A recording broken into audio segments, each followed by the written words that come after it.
سبيل الدموع سبيل مريح. اللہ سبحانہ وتعالیٰ نے ہر طرح کی بے حیائی کو حرام کیا ہے. قل انما حرم ربی الفواحش ما ظہر منها وما بطن. کہہ دیجئے بے شک میرے رب نے حرام کیا ہے کہ بے حیائی کے کاموں کو جو ان میں سے ظاہر ہوں اور جو پوشیدہ ہوں، یعنی ہر طرح کے گناہ جو ہیں وہ اللہ تعالیٰ نے حرام کیے ہیں.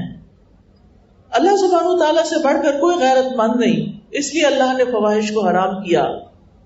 اور فحش سے بچنے والوں کی تعریف کی گئی ہے قرآن میں.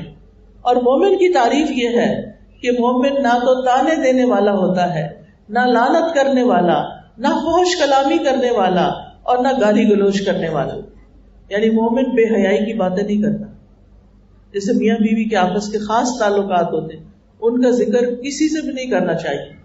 پھر اس طرح کے کئی لطیفے بنے ہوئے لوگ ہنستے ہیں ان پر، اس سے بھی پرہیز کرنا چاہیے. اور اسی طرح کسی کو ننگا نہیں دیکھنا چاہیے، اور نہ ننگی تصویریں دیکھنی چاہیے، نہ ایسے ویڈیوز دیکھنے چاہیے.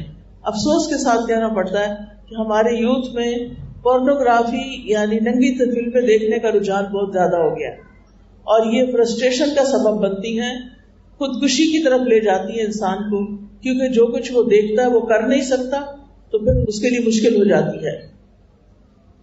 اللہ سبحانہ وتعالیٰ فحش کلامی سے نفرت کرتا ہے. مثلا کسی عورت کو کسی برے نام سے پکارنا. اکرمہ کہتے ہیں مجھے نہیں معلوم ابن عباس سے ان کے چچا زاد بھائی نے کسی نے دوسرے کے لیے کھانا تیار کیا تو ایک لونڈی لوگوں کے سامنے کام کر رہی تھی. ان میں سے کسی نے لونڈی کو کہا او زانیہ ادھر آؤ. ابن عباس نے کہا چپ رہو، اگر تم پر دنیا میں حد نہیں لگائی گئی تو آخرت میں ضرور لگائی جائے گی. یعنی کسی عورت کو اس طرح کہہ کے نہیں پکارنا چاہیے.